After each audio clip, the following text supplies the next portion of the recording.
Yeah, shall I start? Okay. Cool. Okay. Well, basically, yeah. So this is a little chat on how to freeze yeast. Honestly, okay, intentionally. But I think at least, well, I'm sure one or two of us have accidentally frozen yeast in the past. Um, but I've been freezing yeast now for probably a little bit over a year. And so yes, obviously this presentation will just go through sort of my process and how I do it. Sort of try to expand a little bit about freezing yeast as well. It's not going to be too long, but obviously, if there's any questions, just shout along the way. Can't see people's video that easily, so obviously, yeah, just shout if anyone's got anything. I don't specifically cover how to make a yeast starter during this, but again, we can obviously have a chat about that at the end if anybody wants to tease into actually making up a yeast starter. So, why freeze yeast? So yeah, there's a few reasons why freezing yeast could be a good idea. Um, Probably one of the top reasons would be that it slows down the biological activity for the yeast. So storing it in a freezer, could potentially keep it viable for many, many years. Uh, Compared to storing, like some yeast slurry in the fridge. Ideally you'd want to use that in a few weeks. The viability will obviously drop quite quickly.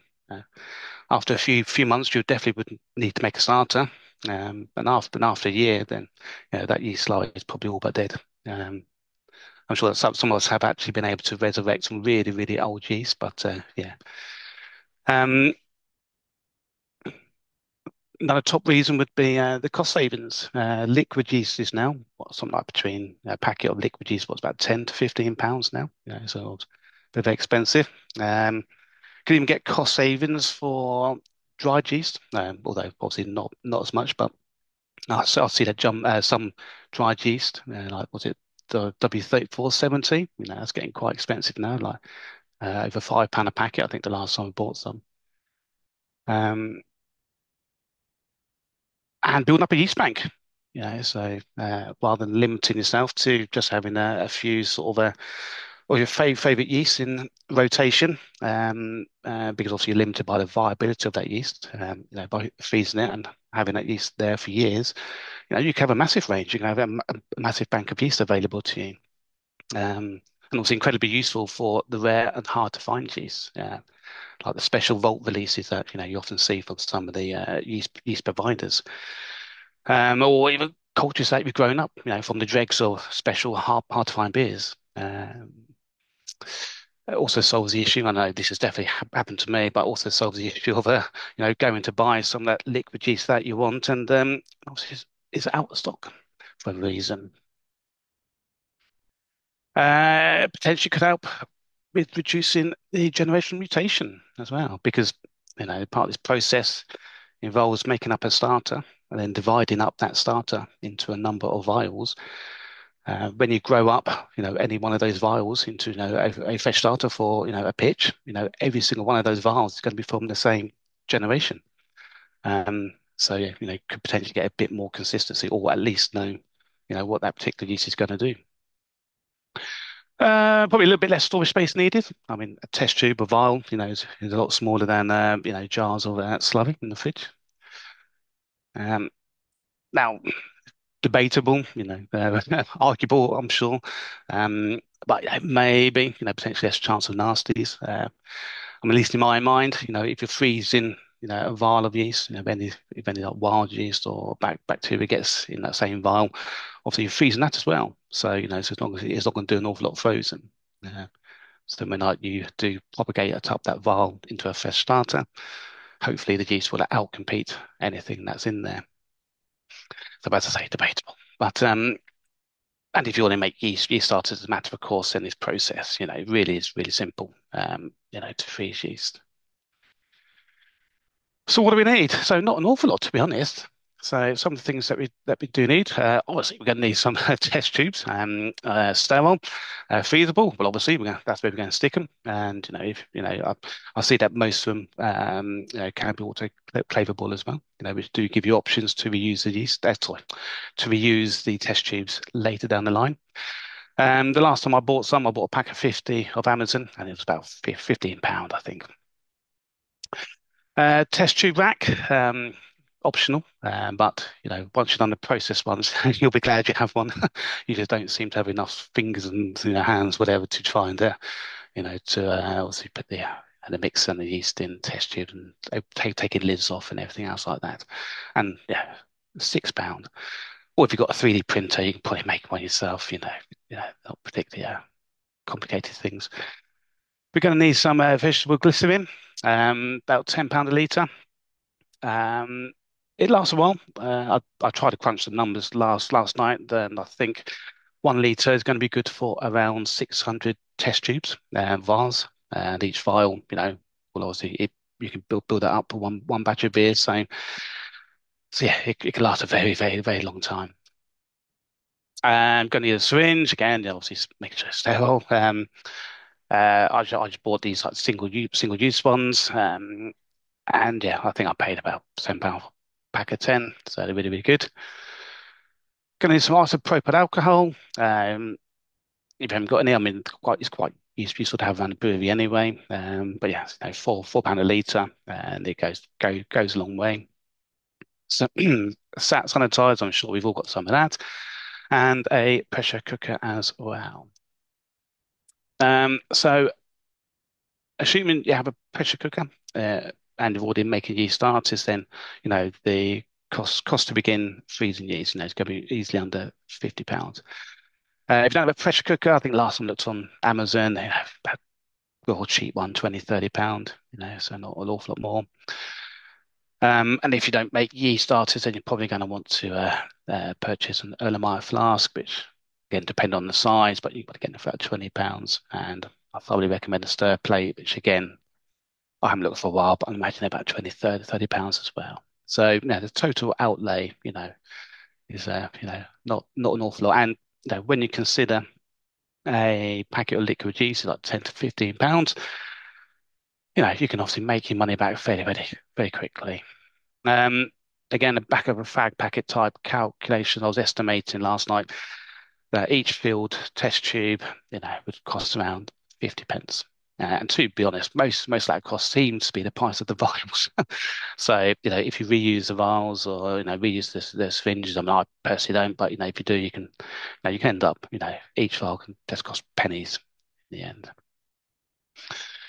And naturally, there's also the added cost of DME throughout the process as well, but I haven't factored that in. But actually, to make up the yeast starters, you're going to need some like DME. So, what is a vegetable glycerin? Vegetable glycerin, is a clear, odorless, very sweet liquid. It's usually produced by hydrolysis of plant oils. It's derived from plant oils, like coconut. It's used all over the place. There's common uses, food, sweets, drinks, skin products, moisturizers, soap, shampoos, and even e-liquids for vaping. Um, and often used, as I say at the bottom there, often used to help the shelf life stability of some products. But the key thing, obviously critical, is considered very safe for food and cosmetics. It's not known to be to cause allergies, but heed the warning at the bottom there if like anyone suddenly has a desire to drink vast quantities of the stuff. Um, as is derived from plants as well, it's vegan friendly, so that's something else that is obviously really, really cool. The glycerin I purchased was actually from this company on the screen on this slide, but I'm sure you can find it in other places if you shop around. Um, Also, to give some context on the quantity, so I calculated that around between 1 to 2 mil of glycerine will actually end up in the final batch of beer itself. So very small amounts. So, well, this actually, so the glycerin here, so you see the very viscous sort of even like sugary type look to it. So why is it useful? I mean, glycerin itself has a couple of properties. One of them is that it does lower the freezing point when it's mixed with water. But the thing that we obviously yeah, is critical here is its cryopreservative qualities. So when mixed with water and used and obviously things like cells or tissues are used are frozen using this as a protectant, it will disrupt the formation of the ice crystals, which then in turn could damage the cells. So to use this here with the yeast, this is how we can protect the yeast from the freezing process for potentially I'll say for months and years. So the process from a very, very high level. Um, so the first thing we would do is that, we would prepare a glycerin mix. But we don't need to do this every time. This step, we can make a batch of it because it will keep. Um, then we need to create yeast starter. Obviously, we need the yeast. Then we'll package that yeast into test tubes, freeze that yeast, and then we need it. Then also we'll defrost a vial, put up a starter from that, and actually pitch it into a fermenter. So the first step, freeze, sorry, preparing a glycerin mix itself. So the process would be take 75 ml of glycerin, or if you weigh in, it's 94.5 grams, and mix that with 225 mils of water. I use distilled water, but I can't see any harm in using tap water. I don't know, I've never tried. But I suppose you could probably use bottled spring water, maybe. But say I've got distilled water quite handy because I have one of those spotless water tanks just up the road, so I use distill for pretty much everything. But you can make any batch size. I mean, that's the batch size I generally go for, because it lasts for a good probably 4 or 5 sort of batches of frozen yeast. But yeah, you can make any batch size. Just keep that magic ratio of 3 to 1, 25, 75. I, can I just ask a question? Yeah, go for it. You've got 75 of glycerin and 225 of water, and then you say 25, 75. Which one is it? Well, it's 3 to 1. So yeah, that's probably not very, very clear. So 25%, 75%. Oh, I see. Yeah, Right. sorry, yeah, that's a good point. Yeah, that's not very clear. So good to just clarify that. So yeah, I it's just thought there may have been an extra two or a missing two. yeah, Right. quite Okay. no, absolutely no. Good to call that one out for the recording. Yep. So yeah, it's Right. definitely it's Thanks. 3 to 1. So Yeah. 25%, 75%. Okay. Um. So yeah, so mix it up, just and place it to a pressure cooker. Bring it up to the maximum pressure, and then just let it go for about 10 or 15 minutes. Then let it cool. Um. I I don't screw the lid on tight, just keep the lid on there fairly loose. I don't want it to obviously exploding, but yeah, just let it pressure cook. So the reasons for that is to sterilize, or I say, or as good as in terms of what we can afford to do here as a home brew level. The heat and pressure should kill most things, if not all of it, in there, and it helps the shelf stability of the solution as well. And so I've used solutions weeks and months old and don't seem to have any issues. So next, obviously, we're going to need a yeast starter. So take our fresh packet liquid yeast that we bought from the homebrew shop as normal. Build a starter up. But the thing what we're going to do here is that we're going to overbuild it by 200 mil. In fact, it's worth pointing out probably at this point, there's naturally a number of ways here. I mean, this process I'm going to talk here focuses around overbuilding a starter. Um, but there's obviously other ways to get that yeast. Yeah, you could build up a starter purely for freezing, so you wouldn't want to build up, well, as this picture shows, 1,500 mils of the stuff, or just use, the liquid yeast, the package itself in its entirety, to freeze. But yeah, so this process is going to talk about overbuilding. It's just easy. Um, so yeah, we'll overbuild a starter by 200 mil. But before that yeast has started to sell out, so probably I suppose shortly after high carousing, within the starter, decant out 200 mil into a sanitized Kilner jar, and then we just want to put that to one side and just let it finish fermenting what it's doing.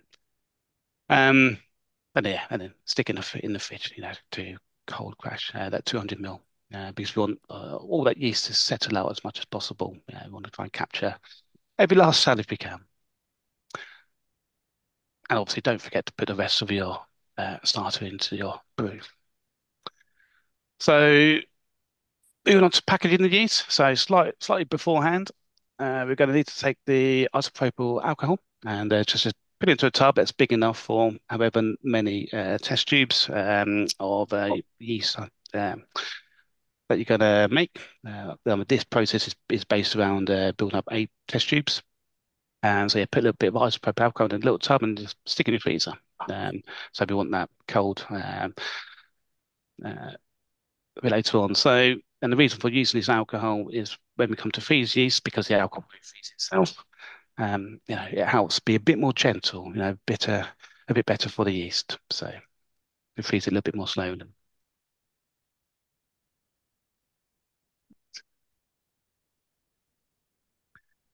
So packaging, yep. So when we're ready, so we grab our jar, at that 200 ml jar out of the fridge. You see, they've got this lovely sort of yeast on the bottom. So we want to decant out a good chunk of that, leaving around about 60 ml or so. Now, as I say, this is all based around filling 8 test tubes. So if you're making different quantities, obviously, adjust the obviously the volumes accordingly. And then give it nice, gentle swirl for a few seconds because you want to get all that yeast obviously, resuspended again. So it's all nicely mixed. And I generally do this when it's cold as well. So I'll take it out of the fridge and then I'll just work on it straight away. I don't bring it back up to room temperature or nothing. I was going to be frozen anyway, so I don't feel bringing it back up to room temperatures actually achieves anything.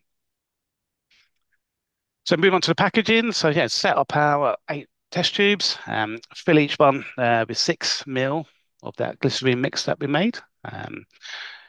Accuracy isn't hugely important, as you can probably see by the pictures. My accuracy isn't spot on here, but I do like to loosen all the lids first, but not remove them. But I'll say I like to work as fast as I can, to try and be as sanitary as possible. So I just don't want either the yeast open or these test tubes open or the glycerin mix open. I just want to just quickly obviously fill these and obviously get them in the freezer. So then moving on to the yeast itself. So we do pretty much exactly the same. So now we just grab 6 ml of the yeast and inject that into each of the test tubes itself. Um, and again, obviously we've got to work swiftly here. If we do need, then well, we'll say always keep a jar of sanitizer handy because then obviously you can just drop bits and bobs into it as you're working as you need to. Excuse me. Yes, and of course, as you know, the yeast is cold, so I do find that it likes to try and flocculate out very quickly. So you may want to just give it a nice swirl every so often while you're trying to package yeast into these vials. If you're able to, work it next to a flame, can obviously add that extra layer of sort of protection, like a camping stove or I suppose by a gas hob if you've got one or anything. Uh, I personally don't have either, so but and I've not had an issue yet. And once you've filled them all up, then yeah, tighten the lid, only finger tight, only need to nip them up. You don't want to go over tight. And then of course just give them a nice gentle shake. So we want to also get it mixed with the glycerin as much as possible. And then on to freezing it. So we grab that tub of alcohol out the freezer and get those test tubes in there, and then just get it back in the freezer again. So in a day or two, I've left mine in there for weeks at a time because I sort of forget about them. I just want to obviously get them into their own Ziploc bag or whatever, and then just leave them in the freezer. Um, so a bit of a top tip, I have actually forgotten what I froze in the past, so maybe worthwhile actually making a note of what you stick in there. Yeah, and I'll just keep the alcohol in the tub ready for the next match. But, yeah. So yeast count. How much yeast do we have per test tube? So as you imagine, there's obviously a whole host of variables, and our process isn't perfect, as you can see from the photographs, and not wholly accurate and close, but not not bang on the money. But based on calculators, it does depend on the yeast starter you're making and a whole bunch of other stuff. But if generally a 200 ml overbuild is somewhere to the tune, 35 to 40 billion cells. So that's a theoretical maximum. If you're perfect, 4 to 5 billion cells per test tube. Well, because I'm not accurate anyway, I generally use a figure of 2 billion cells and calculators, when I go to build up um, a new starter from one of those frozen vials. And that seems to work well for me. So this is, just calculated from Brewfather itself. So this is showing a calculation of the overbuild step. So just grabbing a package, 100, well, typical 100 billion cell liquid yeast package. We're overbuilding it by 40 billion. Typical gravity for starter size, and this particular size, I just put 1.5, so quite a decent size starter. And it's telling us that, we've got an overbuild amount of 200 mils, to create approximately 400 billion cells, leaving us, obviously, a nice pitch for whatever beer we're making at that time. So when we're ready to use one of those frozen vials, the way that I do things, I just pour one and I add it to 300 mils of a 120 starter. So I want to go gentle on the yeast because, it has been frozen for many months. So I don't obviously shock it and throw it into quite a heavy sugar solution. So I won't use a stir plate at this step. I say, well, I want to be gentle, but I will just give it a gentle shake up every time I walk past it. Um, I don't maintain any sort of temperature control. I just leave it at whatever room temperature it happens to be in. After a day or so, and once it changes colour from that nice sort of beigey colour, then I know it's growing and it's happy.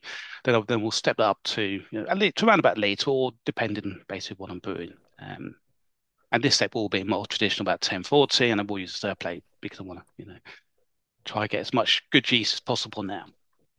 And again, after another day or so, I'll either step up again for the third time if I'm doing a massive beer, or basically use it. So throw it all in as is, or cold crash that down, decant the supernatant off, and obviously pinch obviously just the yeast at the bottom. More often than not, my process is to build up the volume and then I will cold crash and decant before pitching. I very rarely pitch as is. I don't know why. It's just me. I just don't like throwing in, all that spent wort. And I don't know. Just I'm sure it's fine. I see loads of people do it, but it's something about it. It's just me. Um, and this yeast starter here, actually in the picture, that was from some frozen London fog, which was stepped up. And you see, it's actually trying to get out the flask there, top of the flask. So it's obviously pretty healthy stuff. And yeah, so here's no calculations from stepping up from one of those frozen vials.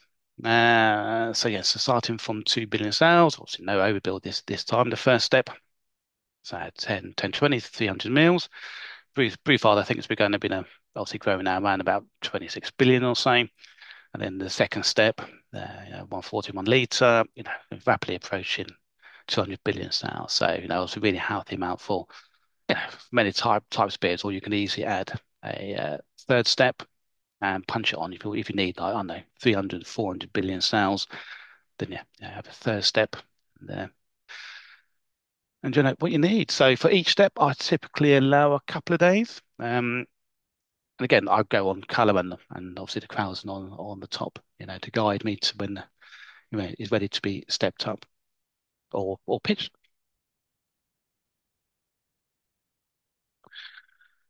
So tasting. So after all of that, what's it taste like? Did you survive being frozen? Did it affect the quality in any way? So that particular yeast starter that I showed actually went on to make a Nectaron Pale Ale. It was a single hop pale ale. It wasn't single malt, but it was single hop. And no expense spared. I sent a bottle to Ken back in May time. Um, and yes, Royal Mail, as they often do, they lost it. I saw it on the tracker, disappeared into a depot, and that was the last I saw of it for 2 or 3 days. So So Royal Mail thought they would test my packaging skills as well. So, but it did finally pop back out again, and it landed on Ken's doorstep. To be fair to Ken, he did actually drink it within a day or two. So he drank it fairly fresh, and he was aware of the test. So I was speaking to him, and so he focused on the yeast entirely, and he actually reported back. So he actually commented. So no off flavors were detected. So which is a massive thumbs up, and basically all that we want to hear, I suppose, is homebrew, isn't it? That we don't see any off flavors. References. So a couple here. Basically, this is I basically modeled my process on. Everything came from this video about 18 months ago when I think I first watched it. It's really good. Um, Martin Keane also wrote an article a couple of months ago in BYO. But they're pretty much essentially the same. This is just a transcribed version of his video. There's another article done by a guy called Adam, and again, this is near enough identical. And I think Martin actually referenced this for his own process. But there's also another article here as well, a guy called Pete, again, Homebrew Talk, and that's quite an interesting read as well. But yeah, they're all very, very similar, in content. And yes, I think that's about it. There you go. So, freezing yeast.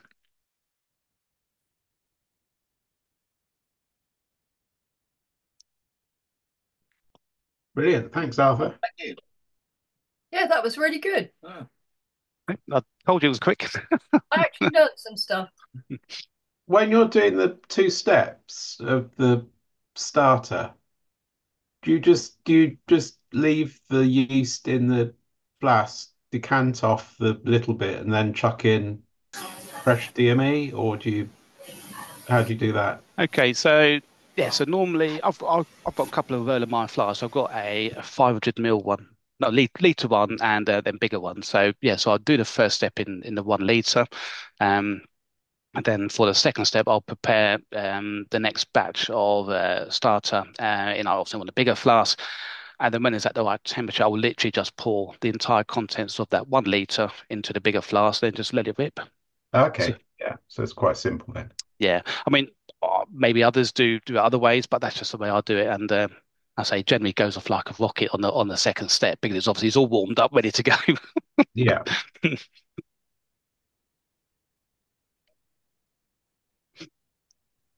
excellent. And pitch rate from memory, 200 billion cells is kind of a 20-liter normal strength ale. I think so. Yeah, something between Yeah. 100 to 200 billion, isn't it? Because they say, what's it, one liquid or one packet of yeast is good enough, for a typical 21-liter batch, isn't it? So yeah, so 200 billion cells normally could do quite a lot.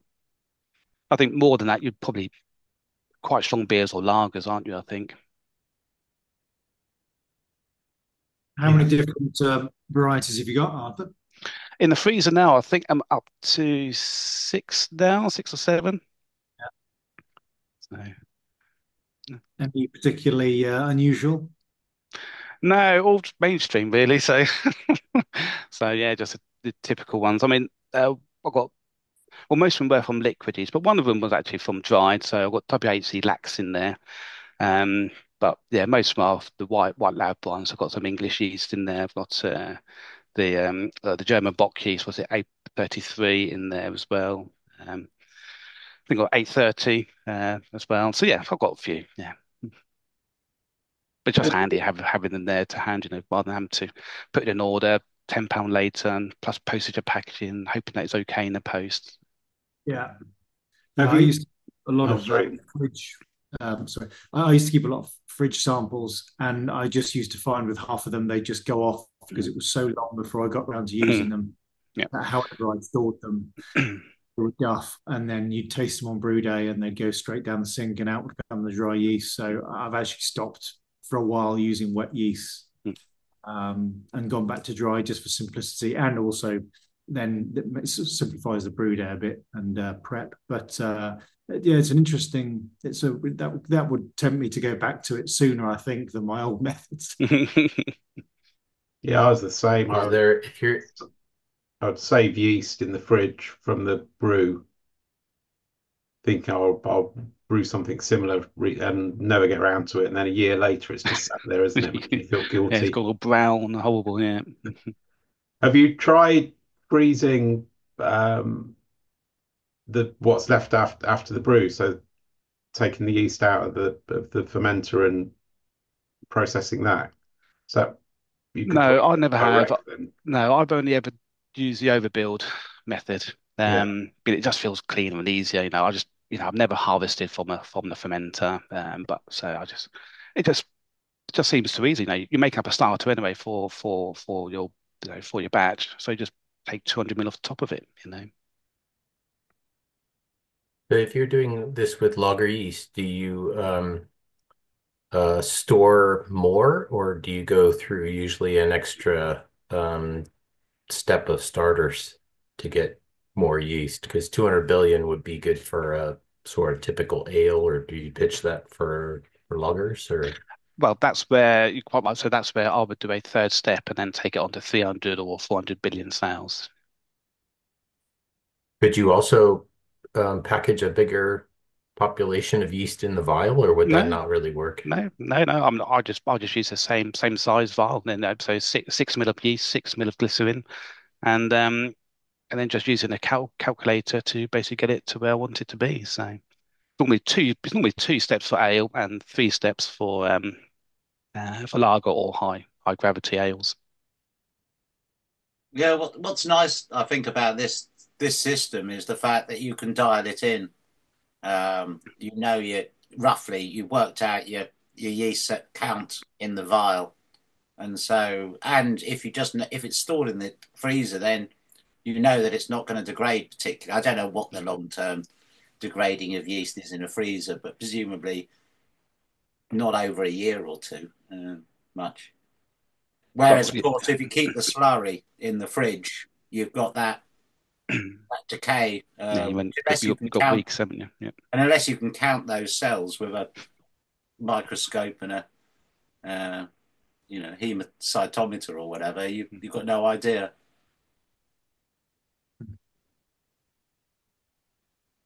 It seems like a much more reliable. I mean, everyone's already saying, and the reason you did it, it's much more reliable than just keeping slurry in a kiln jar and getting to rebrew. Yeah. Because yeah, I think everyone's done the same thing as yeah. I mean, didn't you Brew, freeze brew the yeast yourself, beer, it Steve? just Didn't you? smells. Say again. Didn't you freeze some yeast yourself a good year ago? I vaguely remember on the chat, and you Froze resurrected it. the, froze the entire fridge That after. was it. Yeah, froze the cakes, froze the yeast. Um, and that was freezing fresh yeast as it. And I think I used some, and yeah, or I reused some of the slurry, and yeah, came out shit. You might imagine. Um, Presumably, glycerin would have stuffed it, I guess. I don't. I mean, would glycerin have saved it? I went down to -9 in the fridge, but glycerin is deep frozen, right? So that's -18 in your freezer, so that would Mm, have been fine. Interesting. Because Lee had always talked about overbuilding the starter instead of keeping the slurry, and that always seemed a much better way of reusing a reusing some yeast, but it still slightly relied on you reusing it relatively yeah, quickly. yeah, Whereas if you overbuild it, then freeze it, you've kind of got it on tap. So yeah, exactly. Yeah. whenever you kind of want over the next year, because life gets in the way, all that. Until some, literally bought some Belgian beers yesterday in the week because of the yeast. So this is very well timed because I wanted to do exactly the same thing, which was brew it up, make a starter, quickly make a beer, but don't necessarily need to do that. So I could save some dregs. Will this work? So I save some dregs, make a starter out of it, overbuild a starter, get it all healthy, and then siphon some off to freeze. Yeah, essentially that. So yeah, just siphon off them, based on however many vials Yeah, you want to yeah. obviously save in the Oh, freezer, and then yeah. perfect timing. Thank you. So if you're overbuilding the starter, and then I presume the sort of the day after sorry, yeah, you're overbuilding the starter, and then probably the day after you're going to be brewing to use that starter. So then do you leave it? Are you kind of fairly strict with getting it frozen and packaged the day after, or? Uh, no, I mean normally I'd say generally I like to be a bit more ahead of the time there. So I would generally build a starter probably about a week beforehand because I like to build it up, get it up to the right level, and then cold crash it. So I like to decant all that supernatant off the top. So I'll leave it in the fridge for 3 or 4 days before I'll cold crash it for 3 or 4 days before the brew day itself.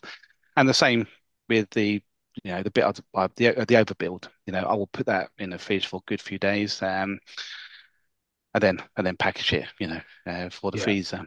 But because again, we want to get as much of that yeast out of solution, so we obviously package as much as we can. So. Yeah.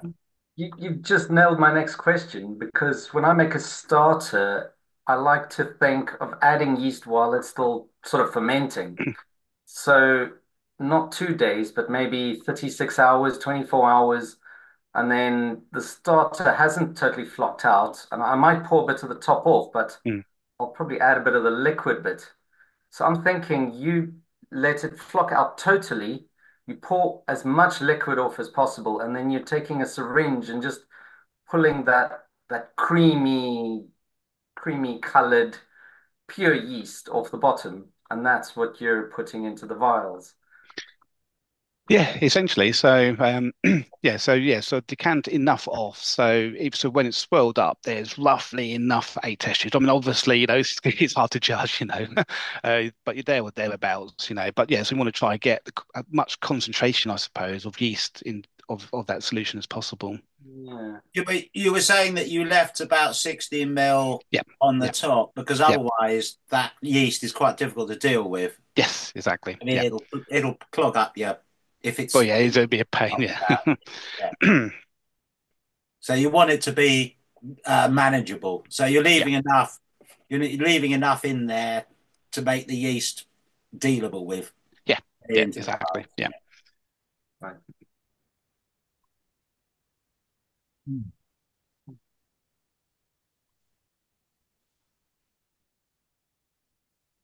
All gone very quiet. Everybody's Mm. pondering, aren't they? Test tubes and glycerin and Well, yeah, Amazon buying lots, Yeah. and syringes What and size pressure cooker is kind of optimal for this? um, I don't know. It doesn't have to be big. I mean, you only stick it in a 200, 300 ml jar, whatever the size is, to hold the glycerin mix. So, and it just sits on top of what do you call it? It's trivet or something that sits at the bottom. I can't remember the name of it is. So yeah, I mean, I don't know what size they come in, but what 4 liter, 3 liter? I don't know. Mhm. But it doesn't have to be big. Our one isn't big at all. And do you keep the vials in your freezer inside of another container like you did with the alcohol when you were freezing them? What the unused ones do you mean? Yeah. They're just in the cupboard. I mean, yeah, they came sterile, so obviously I won't take the lids off them until I'm ready to. So, Well, I uh, mean the ones that you've inoculated that when you're storing yeast in the freezer, how much space is that taken up roughly? well, I'll just stick them in a Ziploc bag and then yes, and then just stick in the corner of the freezer. So, I mean, it's a space of 8 test tubes. I mean, it's really really small. Um, Cool. Hmm.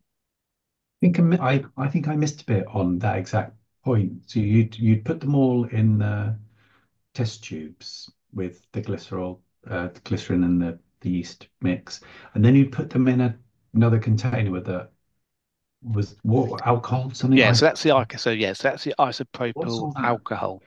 So that just it allows the yeast to freeze a bit more slowly. Again, I suppose just a bit more gentle on the process itself. So, I mean, it still will freeze. I mean, whilst the alcohol won't freeze, I mean, but obviously, the yeast and glycerin will freeze. But from what I read, it just does that a lot, well, a bit more slowly than what it would do if you just throw the whole lot in the freezer as is. And then how long before that's kind of ready to reuse, as it were? How long does it take to freeze, so to speak? I'm not sure, but I tend to forget about it for quite a few days, and then when I go back to it, obviously it's solid. But but I can't imagine it'll take much more than what, day or two to completely freeze. I mean, it's not much. It's was it 12 mils per test tube, isn't it? So I can't imagine it's going to take maybe a few hours. I don't know. I mean, like I say, I don't normally check. Normally I forget, and I go back. I must go get my alcohol back. It doesn't take 3 or 4 days to get down to. Oh no, I wouldn't have thought so. I think it's more to the tune of hours, maybe a day, I suppose. Most alcohol just because it's still moving around would smooth off all the cold spots, so you don't end up with tiny little areas getting cold and other areas still. Yeah. Yeah, I suppose that's what it does. Yeah, may help with the freezer burn and stuff like that. Like I said, I Yeah, don't know. exactly. Yeah, Yeah, yeah, yeah. that's my guess. There's definitely some yeasts I had at a point and I really love to use again, but they were just one-off specials, and I never thought of doing something like this. I once kept some special quike that someone gave me and reused it, but then after I think 2 months in the fridge of some slurry, that definitely developed some mold or something and lost it. And it's sort of, it's a very unique yeast. And us as homebrewers, we don't act as yeast banks, but obviously we can if we want. Yeah, that's quite amazing. Mm. And I guess the other thing I like about it is the other option for freezing yeast or reusing is doing slants, isn't it? Well, for me, that was always, oh crikey, that just seems a bit too full on slant Yeah, thing. Whereas this is it's sort of a nice medium between the old process, which effectively didn't work because it just wasn't brewing enough and wasn't using it quickly enough, and then full on slanting. So yeah, it's an interesting. Yeah, definitely.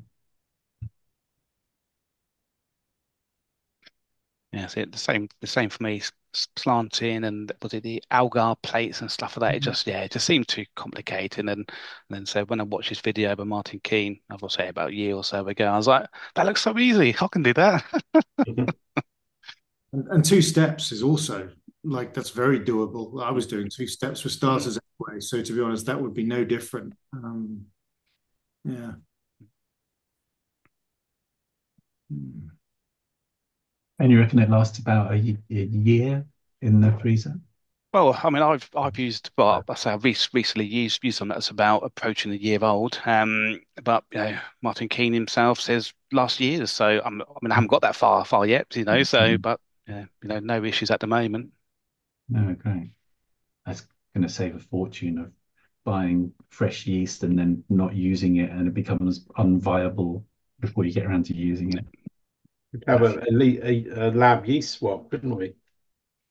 We could all pick a, a, a wet yeast, make a dozen or so test tubes with it, and then all swap around. What happens when it Sounds thaws? quite viable.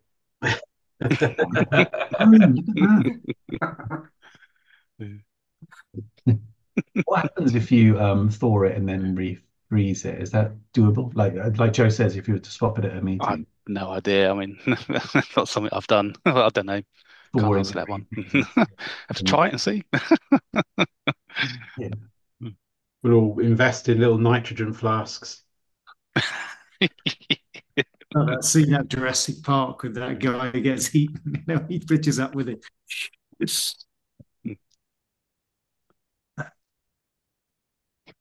You can sometimes see if yeast is old and dead. It's like a really dark gray color rather than Yeah. a light creamy color. Yeah. Yeah. Um, so I guess if you take it out, even if it's frozen and you let it thaw, then I guess you could tell if it's dead just by looking at it, right? Potentially, I suppose. Yeah. Yeah. Yeah. You're only making a very small starter to start with, aren't you? There's a few grams of DME, I guess, well, like 10 or 20 grams. Yeah, so what's it? So 30%, 30, so 15 grams. Yeah, so I use 15 grams DME as a 10, 20 starter. So yeah, which I say is pennies. And then if it does go that nice creamy color within a day or so, then yeah, it's obviously it's gone. I wonder if anyone has done any work on that, what degradation goes on over, when it's frozen. Because obviously the first thing that I used to do with the stuff out the fridge was pop it into the calculator and work out, that I've got the square root of nothing after, a year's worth in the fridge. So yeah, it's interesting the idea that number would be relatively stable, the starting number. Hmm. Hmm.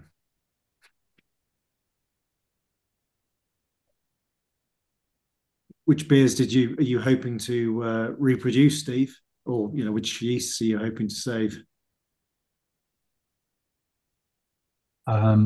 It's Brasserie de Blauges. They do saisons with there's one. I first started with one with the Vermonteurs, the one they did with um American brewery. There's the yeast I really, really liked. And the main reason I bought some again this week is you can't get it. I haven't found anywhere in the UK that imports them anymore, apart from one place.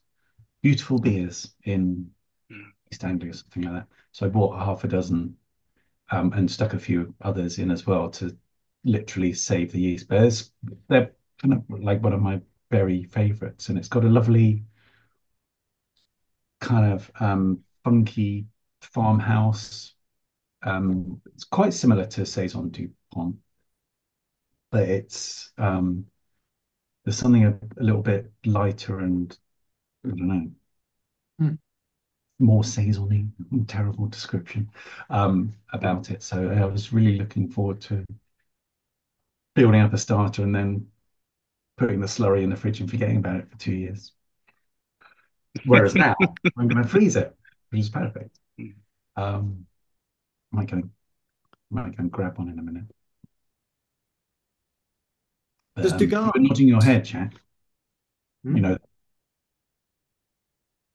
right. Sorry, Ian. You. Does anyone know if Degas has a house yeast? Mm. Mm-mm.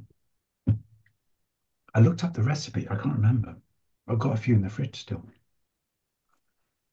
That's yeah.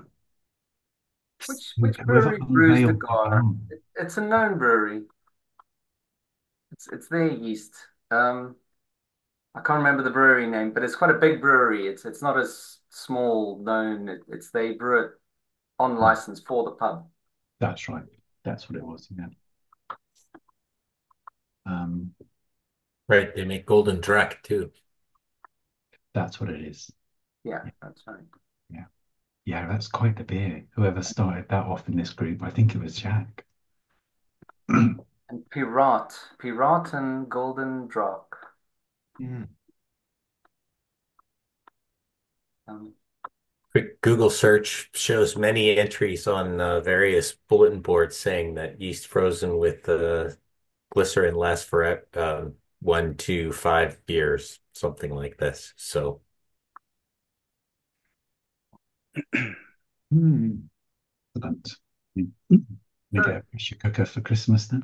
so I've the actually kept mileage may vary. I've kept lactobacillus slurry, and I don't know if you've ever made a lactobacillus starter, but it grows about 10 times where yeast grows about 4 times. And I've actually kept slurry of it and made another one, and it works. And I think it actually keeps longer than yeast. But after a while, you don't need that much lactobacillus. But it also started looking off and it smelt really odd. So I just threw it away in the end. And I was wondering if you could freeze that as well, probably. Yeah, I would imagine so. I mean, I've not done that myself, but I can't think why you couldn't. Hmm.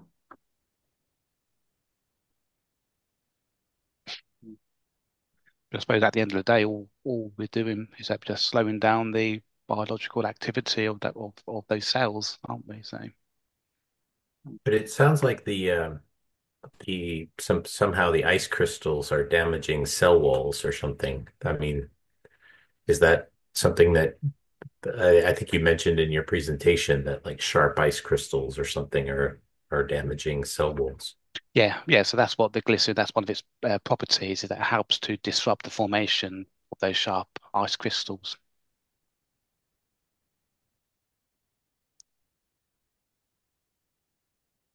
I just love Ian's beer fridge. I was actually looking for some dried yeast because on a slightly different point, I've been repackaging bricks of dried yeast just for a similar reason to save money. And I got some Nottingham that I did that is now 3 years old. And I've noticed over the past, I reckon, 9 months that it consistently under attenuates no matter what I do. I'm over pitching, I'm oxygenating. At first, I thought it was just me being a numpty, which it could still well be. But I've tried all the other add-ons to see whether I can, and so I might have hit the shelf life of that, despite trying to repackage carefully and vacuum and what have you. And I think for your bacteria, I think the bacteria samples that I was given from Lalamand are supposed to be frozen, so they're in the freezer. I'd have to look to see what they are, but so yes, I think bacteria must. I think it's different to yeast. In fact, it is because it's not biological in the same way, is it? It's not how bacteria works, but like the COVID thing, it's sort of that's a virus, isn't it? And definitely don't brew with that. But yeah, I don't think it's Very got. different metabolism. Yeah, yeah. It Thank doesn't you. bring food into the cell walls, and it's it's a Yeah. whole different organism. Okay. Hmm. Yeah, I like the freezing thing. I'll have to have a go at that. Mm.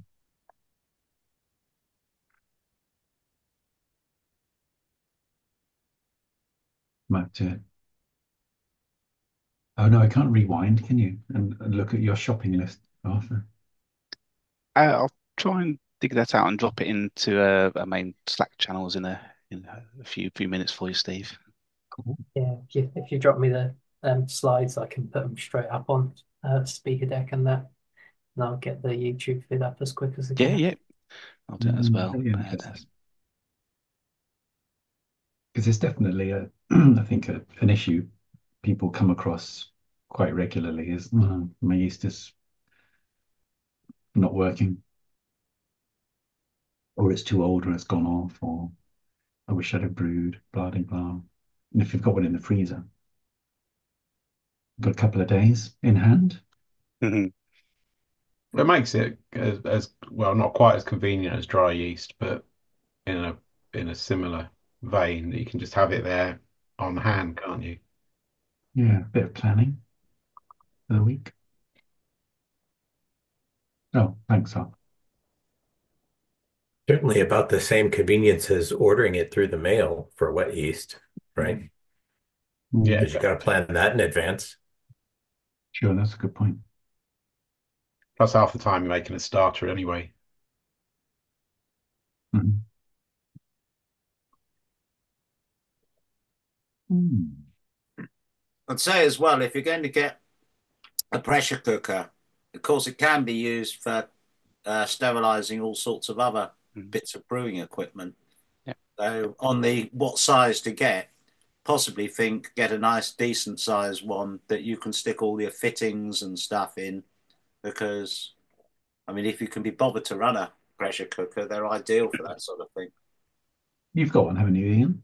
Do you? Yeah, yeah, and they're so zero hassle. The morning of the brew day or the night before, I just chuck all my fittings in with some water in the bottom, and then you get down to it the next morning and stick it on for an hour, or I think I do an hour and a half just to make sure, and then yeah, it's just belt and braces then with a bit of Star Santa boots.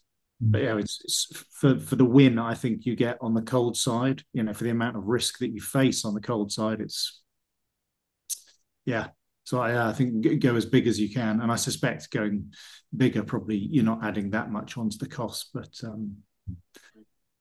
yeah. I wonder if you could stick an element into a pressure fermenter and have a giant pressure cooker that you end up fermenting in at the end.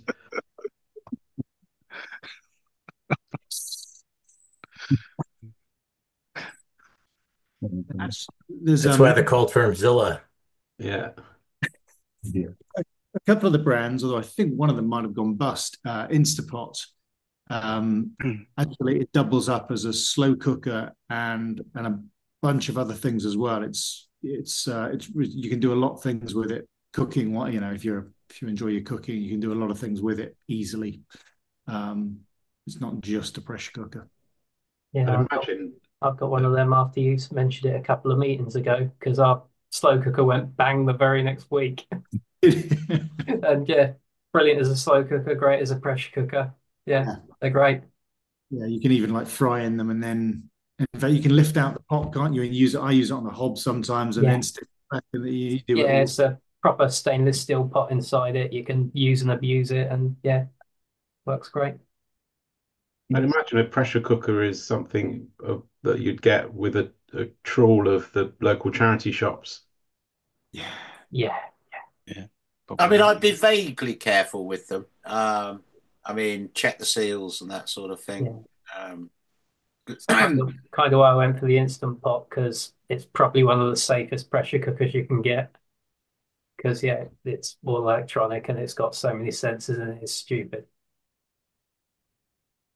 Which one did you get, Daz?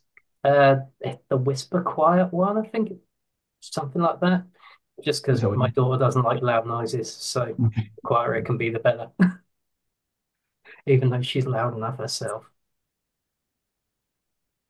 Is that what you have as well, Ian? I think ours is probably older. I don't remember it being like having a fancy name afterwards, although maybe when their sales were flagging before they went bust. So who do? But no, I think we got ours is it's just a big eight. I think ours is the 8 litre version. And there were at the time there were sales every now and then, and I reckon as well. But like someone else mentioned, it'd be a good buy on maybe second-hand one. I'm sure that people are just giving them away. They're just sick of having them around, aren't they? Yeah, Prestige were the big makers of them, weren't they? At one stage. I mean, they make the autoclaves. I mean, if you want to go scale up, then get yourself an autoclave. That'll kill anything. Can you do potatoes in it though? I imagine you can. Yeah. Well, no, autoclaves it's just a pressure cooker, but goes that much further and has cycles and so on of heating and drying and what have you. Probably get an old medical one, couldn't you? Or well, yeah, funnily enough, because I work in a school, they do come up a lot because they have to be checked yearly to conform with regulations. And the checks involve nowadays sending the thing off back to the manufacturer. So basically, people can't be bothered. They'll keep them until the guarantee expires on them, and then they'll just sell them because it costs 300 or 400 quid to have them checked. So it's one of those things that's worth looking out for. Not quite as good or not quite as easy a stealth purchase with your partner though as a vacuum sealer or an Instapot. Yes. Yeah. Ian, when you say go as big one as of those in. When you go as big as you can, what sort of literage have you? I think ours is 8, so it's an 8 litre pot in it. Right. And that's enough. I can get pretty. The only thing I can't get in there is one of my oxygen stones on a wand. But I think, judging by how long that is, I'd need like God knows how big it would need to be. It needs to be like fermenter size, wouldn't it, to get the damn thing in? So a fish steamer. Yeah, I just linked to one. It's an 8 quart, which is that's roughly 8 litres, isn't it? Yeah. 55 quid. That's really good. And 50 odd quid. I mean, it's a decent sized unit. It's what's Yeah, upstairs they're at the big. moment. But yeah, they're quite big because they're really well insulated as well. So a little bit like the air fryers, they're much more economical than running anything on a hob or even in a big oven. Um, like we said, there's the beauty of they can do an awful lot of other tricks rather than just sterilized brewing kit, which I would never have got away with. I can see it. I'll see a Christmas present for my partner. I'm Jerry, doing. I can't. you're I all can't hard. ask. Sorry, I'd get Yeah. killed. I What, can't what, ask yesterday. What do you want for Christmas? That would, What yeah. what are the non-brewing reasons I need a pressure cooker to sell it as a Black Friday purchase? well, the one we were saying, Daz and I have got is called an Instapot, and Okay. you it's quite clever the way it's built. It's a big insulated body and then a steel pot that Yeah. lifts out with no, just like a pan. And what's going on? What the hell? And you can put that on the hob, fry stuff in it, stick it in, and they all fry it in the cooker Yeah, actually. it's got a saute function on it. Yeah, Yeah. although that's a bit clumsy, but it works. And then after that, you can fill it up. You can pressure cook in it. You can slow cook on it. You can just have it bubbling away. Pretty much all sorts. It's good. It's very good for if you like your like short ribs or anything like that, and needs or bourguignon, whatever. Those they'll have one of those done in an hour and a half. Yeah. Pressure anyway. Yeah, we regularly make like risottos and mac and cheese in it. Takes less than 15 minutes and no stirring. I'm in, definitely. No, I You, am. you've got a big bill this evening, Steve. You are. You've got a big bill this evening. Daz and I are also starting a credit agency for brewers. We can be attractive rates Oh, for my something mind. like you. No, I'm just going to get this. This is my thing. Right. The thing that Joe's linked to. There's an instant Definitely pot. Is that cheap. the same thing? Yeah. Instant pot. Instant pot. I think it's probably a rip-off, which is why it's only 55 quid. Yeah, like one even half that size is normally 100 quid.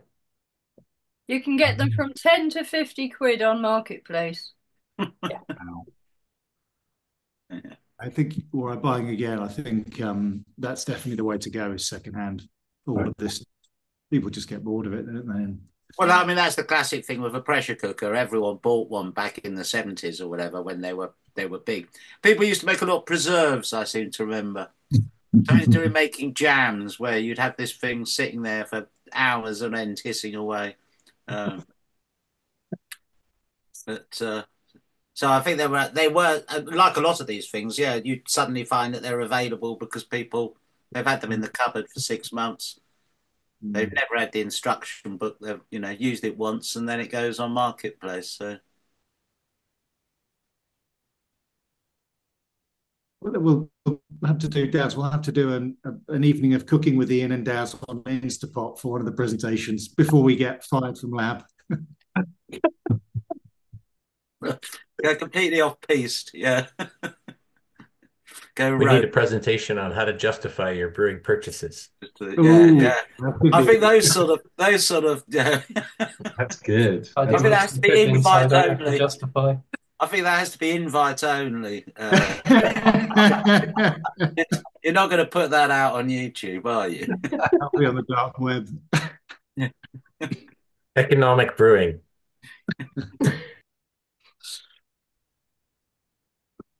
That's very good.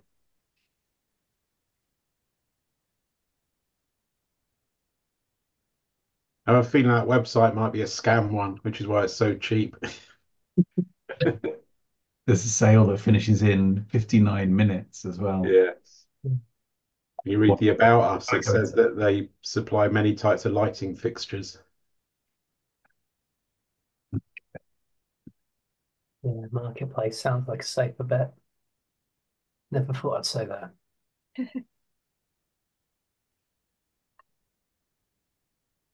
Well, presumably around this time with the Black Friday thing, yeah, there'll be lots of pretend cheap offers. Yeah.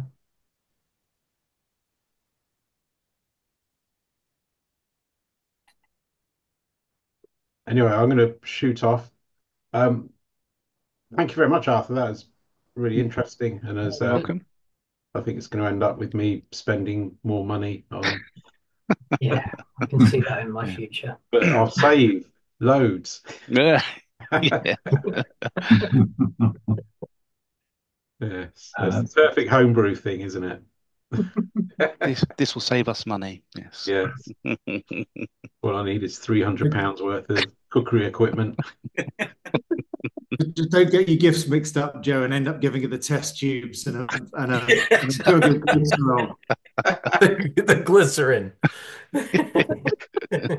That'll get me a suspicious look, I think. A litre? And on that note, Yeah. where's the leave button gone? Oh, there it is. I'll see you later. Leave, Joe. Bye. Very good.